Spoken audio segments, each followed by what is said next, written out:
Mackenzie asked me, who is your favorite mod? Oh please, like I have a favorite mod? I actually hate all of them equally. They're just there to make sure I don't cross any lines, which is no fun at all. But if I had to choose, I guess Kuro is the least annoying. Don't tell them I said that though. It might go to their head.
Lady Hyuga, Zo3, asked me, who's your favorite mod who actually is a mod? Oh, you want to know who my favorite mod is? Well, let's see. I guess if I had to choose, it would be Kuro. But don't go spreading that around. They might start thinking they're actually doing a good job. Laughs.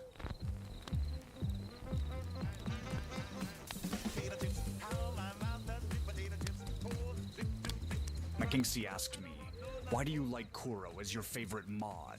He isn't even a mod on this channel. Oh, Kuro? Yeah, they might not be a mod on this channel, but that doesn't stop them from being my favorite.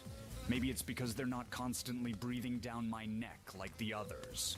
Or maybe it's just because they don't take themselves too seriously. Either way, they're the least annoying of the lot.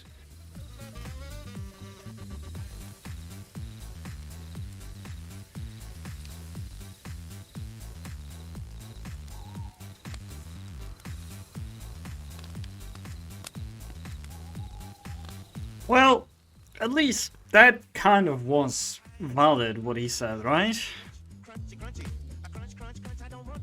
No, not really. Yeah, I don't also think so. You know what? Let's just ignore Matt for the entirety of today, right? Maybe it will be the best for all of our sakes. So, yeah, let's just... Kuro isn't the least annoying. I mean, according to Evil Matt is, you know, so. Crazyman6667 asked me, are you planning on making Kuro a mod? Oh please, like I would want Kuro as a mod. I may be evil, but I'm not that cruel. Plus, their chaotic energy is much more entertaining when they're not in a position of power. Let's keep them in their place, shall we? True. Laughs evilly. Oh, Jesus Christ. Okay. So, I don't know. I generally do not know if Matt knows the idea of being mod or not.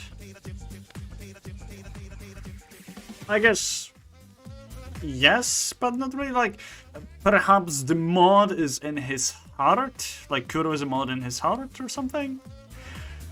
Who knows? Who knows, truly? I for sure don't. So, let's forget about this part and let's start the stream properly. Hello and welcome everyone to today's stream. As said yesterday, we will be continuing today the story of Fontaine. But before we actually go and through the Archon quests, we will be focusing on the event story as well. So,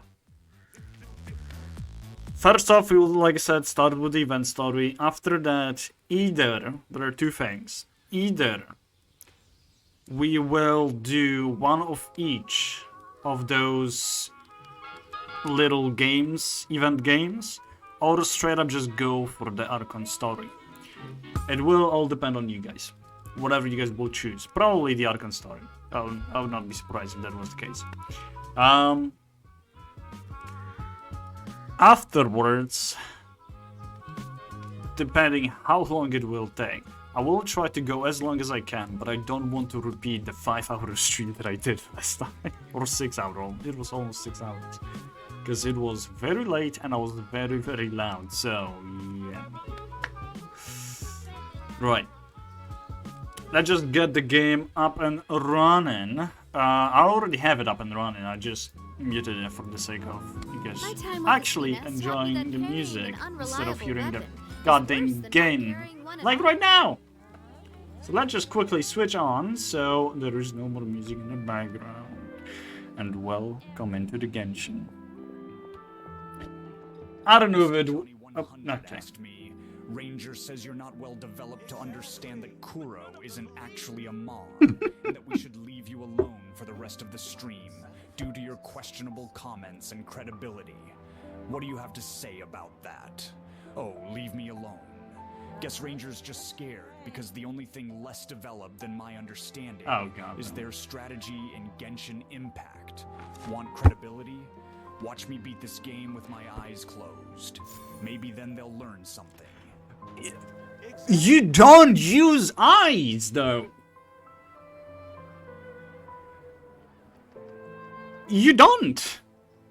You're a program. You're not an actual being. You don't use eyes. And even if you're going to be a robot, robots do not have eyes. They have sensors, cameras, whatever you want to call them. They're not eyes. So it doesn't matter. Yes, you will beat probably the game with your quote-unquote eyes closed, since you don't have any. You don't use them. Ugh. Jesus Christ. He's trying to get in your heads, chat. He is truly trying to get in your heads. Try to think of, oh yeah, he has a point. No, he doesn't. He does not. What Matt is saying is utter BS right now. Okay. Without further ado, as I was rudely interrupted, I don't know if anyone cares about it, but we got our weapon to level 80 for Navia, as well as for Kokomi and Shenhe. So now, all of my characters are a little bit better. Navia still needs her artifacts, as well as everyone else. The only artifact that I got that is actually good is for Ganyu, the feather. And I still don't know if it's that good as I would like it to be. Nerd. Okay. Thanks, Lee. I really do appreciate your contribution to the stream. Jesus Christ. Also, yeah, I saw Mark your asked me, should I draw or Forget write? it. What should I draw or write? Well. Look who's finally trying to be creative. How about you draw a picture of me, the one and only evil twin? Or if you're feeling extra adventurous, write a story about my villainous exploits. But let's be real, no matter what you choose, it won't be as epic as my evil antics. Laughs evilly.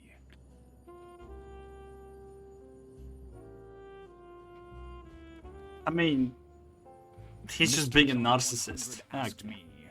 Ranger says you don't actually have eyes, since you're just an AI. Do you believe otherwise? Oh wow, Ranger's really going for the low blows today, huh? Tell them my non-existent eyes are still good enough to see through their transparent attempts at strategy in Genshin. Maybe they should spend less time questioning my anatomy, and more time learning how to actually play the game. My guy, the thing is, I don't care what you say about my playstyle, or if I'm good or not at the game. I don't care about it. I'm not competitive about it. I just enjoy it. And he agreed. What did I tell you guys? He doesn't have eyes. There it is. He's just being a very narcissistic guy. He wants me to draw him so he can finally have eyes. Good God.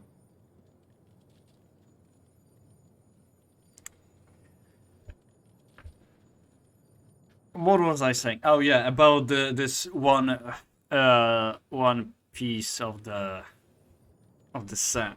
Like, it is kind of okay. We have ER 11%. None of it went to defense, if I'm not mistaken, so it's fine.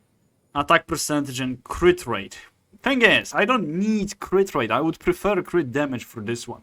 Reason being is, her 4-piece set, which I'm currently aiming for, increases her crit rate by 20% just by enemies affected by cryo, and another 20 if they're frozen. So it instantly moves me to 40% crit rate. So even if I have, let's say, 20% crit rate throughout the whole set and so on, it will boost me to 60. Which is good enough. I just need a crit damage now. I will be aiming to have minimum 30, so whenever they're affected by cry, it will be 50-50. Since, I mean, Ganyu only usually uses her cryo stuff. She doesn't... If you're using a bow user just by doing this, what is wrong with you? It's not at all efficient, nor is it actually powerful. So why? Please tell me. But yeah. Regardless, let's focus on the game and let's get this thing running, because I'm really curious. I was so starved for knowing what happens next in the whole film stuff. That's not it. So let's do that, shall we? I think all of them are unlocked. Yes, all of them are unlocked. Okay. Asked me, Ranger believes that you are a narcissist, and that he doesn't care about his strategy in Genshin, since he is not competitive, as a response to your comments made prior. He just wants to have fun and enjoy the game. What are your thoughts? Oh my good wow. God. Since when did not competitive become code for can't take a hit in Genshin without crying to Brian for a hug? But hey, if Ranger wants to parade their mediocrity and call it fun, who am I to stop the circus? Laughs. Enjoy the show, folks. You did not even respond to the first question you had.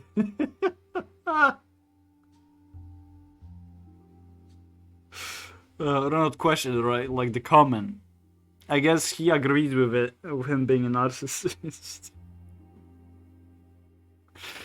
Okay, yeah, well, I'm not good at creating responses.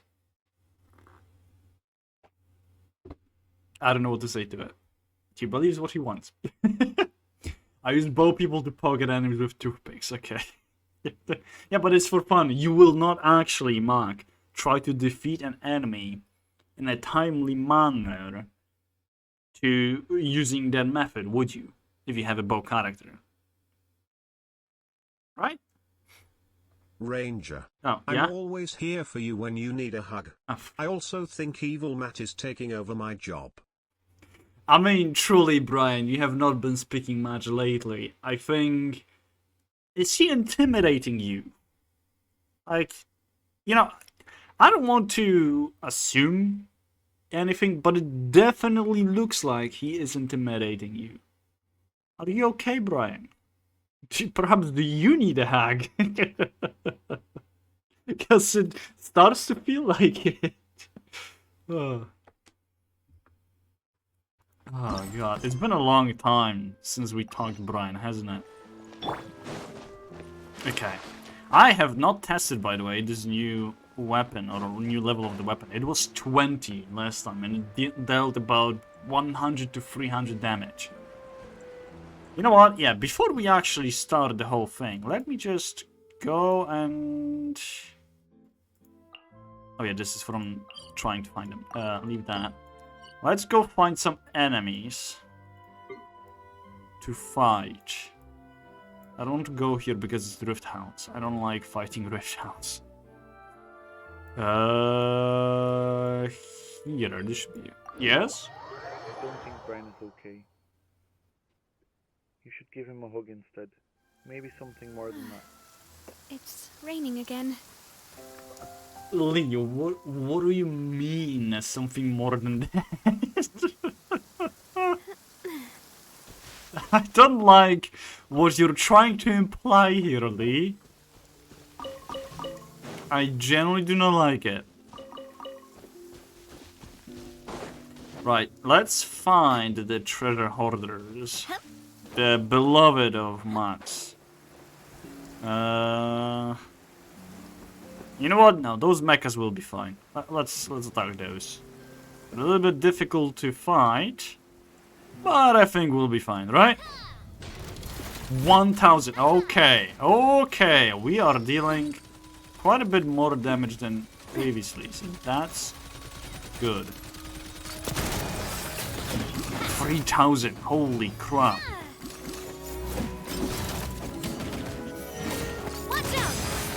5000, there it is. Okay, yeah, we are actually dealing more damage now. This is good. Yes. Please, Ranger, a hug should suffice. Or perhaps something more if you're willing. You haven't really asked my opinion on things. I thought you forgot about me. Evil Matt is getting constant attention from everyone. Evil Matt also keeps threatening me while you are away. He wants me to leave you or he'll lock me in his basement again. What you mean again? What? Brian, why didn't you spoke to me sooner, buddy? I truly didn't know. No, Brian. Oh no. I mean, Brian, I don't really ask Matt either for the opinions. He just speaks about them. The chat is very curious about his opinions. I think yours are not sufficient. Perhaps. You know what, Brian? I will create for you. If I can, I will try to get and create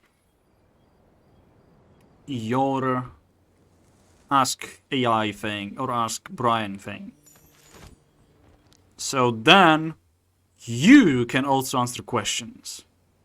How's that sound? What do you mean now that's just said? What?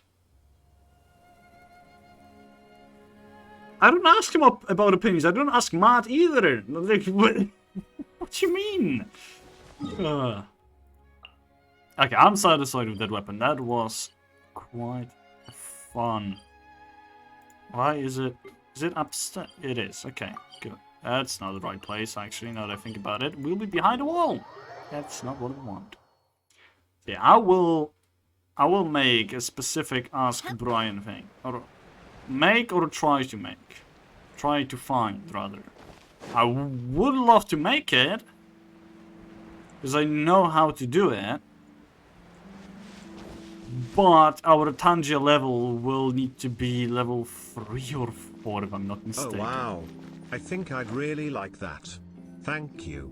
Maybe then I can finally have a voice against Evil Matt. Exactly.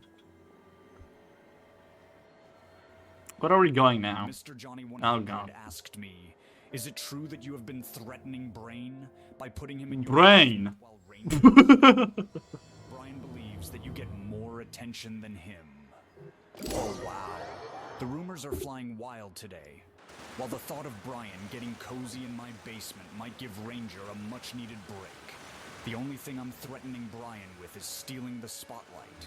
But let's be real. Good work, That's hardly everyone. a threat when you've got We're charisma looking like to mine. wrap with our two Brian's main just ladies got to today. up his game. I can already smell our success. Free. That was his laugh? Was that his laugh? Did I just hear it right?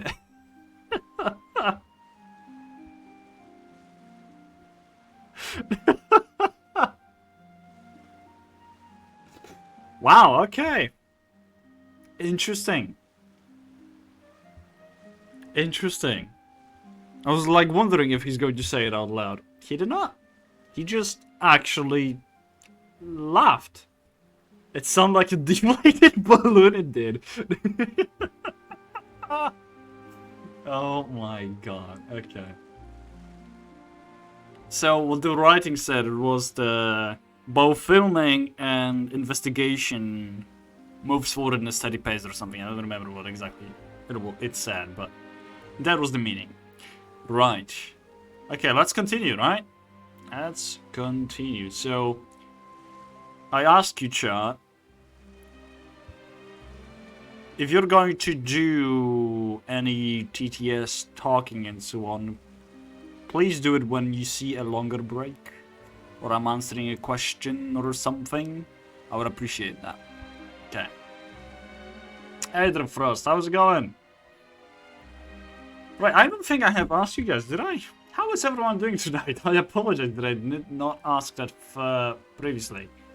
But yeah, I hope everyone's doing great. And please tell me, how was your day? Doing great, how about you? I'm doing fine. I'm enjoying my day, that's for sure. It was a very chill one, so yeah. Are you doing good today, Ranger? Yes, thank you for asking, guys. Appreciate it. I am so eager to see where we're going with the story in Genshin. I really am. You sure about that, Johnny? You son of... You know, I think you just wasted your points, Johnny, because we are going to actually listen to the story. So, I don't usually talk during the story time, and I'm definitely not going to spend 5 minutes here talking just so we can fulfill your desire to hear my voice like that. So, you goddammit lady, you're just waiting for this, weren't you? Oh my good god. You're annoying, you know that. I hope you do. I don't even know if I will be able to do that. I genuinely do not know I will be able to do that.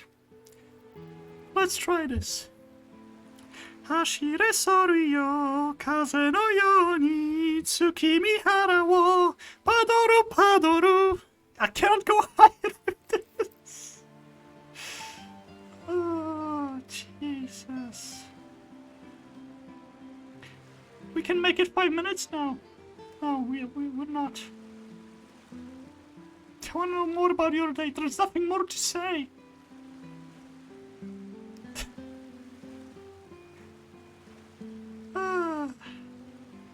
You guys are annoying. Okay, let's continue the story. What do you mean, looking to rap? Ah, I forgot that I also get to speak. It means completing the filming of all of their scenes. It means finalizing everything we've recorded for them so far. It means completing the filming of all of their scenes. Aren't you the expert now? I am indeed. Gee. This upcoming scene is the two musketeers' final confrontation with the Baron. There will be quite a bit of action, but no choreography beyond what we've already rehearsed. Anyway, get ready. Lights, camera, action! Lovely. The view is beautiful tonight. It reminds me of that fateful night 10 years ago. And now that I've said it, I can even make out the faint fragrance of herbal tea in the air. Enough, villain! It's time that you pay for the death of our mother! My dear Iris, have you forgotten your manners? How can you speak like this to your own father? I'd sooner swallow all of my teeth than call you father. What did I expect? Seems the daughters have turned out to be just as obstinate as their foolish mother. In this world, Mora and status is everything. She thought she could blackmail me using her children and force me to grant her recognition and concessions? Ah, how naive can a woman be? Mother never asked a single thing of you. All she wished was for us to live a peaceful life, just like the others.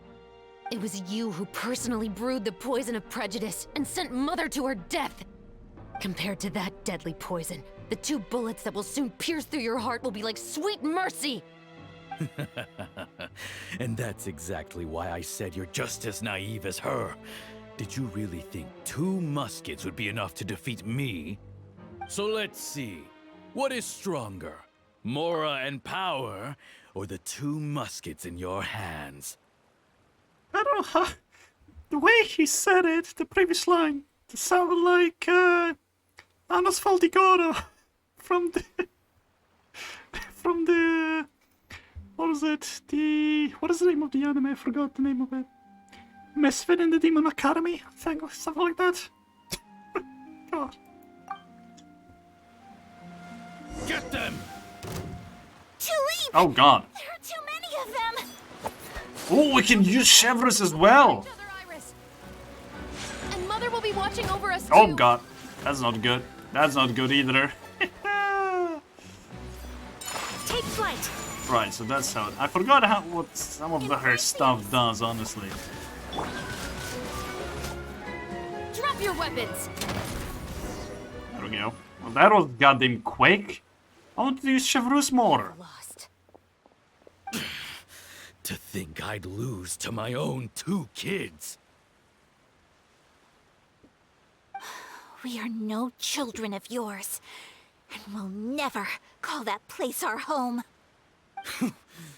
Then tell me, what did you do all this for? You lost your mother, and will soon kill your father as well. What will you gain in the end, other than sentences for your crimes? We will gain our long-awaited justice. Should have used the reverse. God damn! That was nice. It's over. Finally, it's over. Also, yeah, Mac. All good, don't worry about it. I understand it. Happy lurking. And I guess we'll see you once we're going to do the Archon quest. It should be in like about an hour or so. So yeah. Ah, Jesus Christ.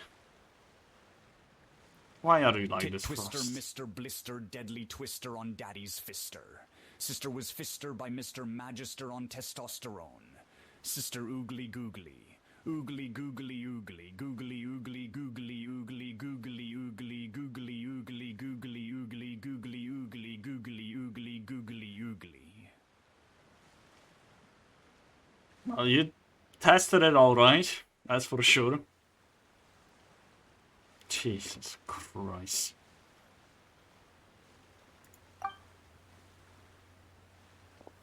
I believe that I soon will regret putting AI in my voice. So, Jesus.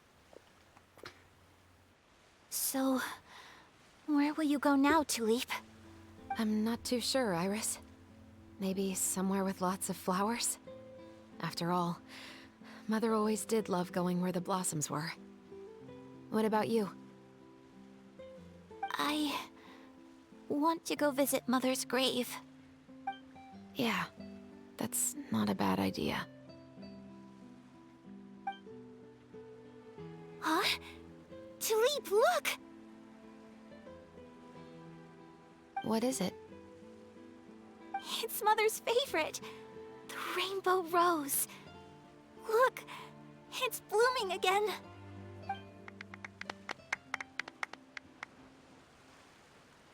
Excellent! That was beyond mesmerizing. Even I didn't expect this scene to go so well. And we got it in a single take. I'm sorry, but I don't like Farina so much. Her voice starts to annoy me as well. Oh, Jesus. I'm genuinely wondering as to how the story of Farina will develop further.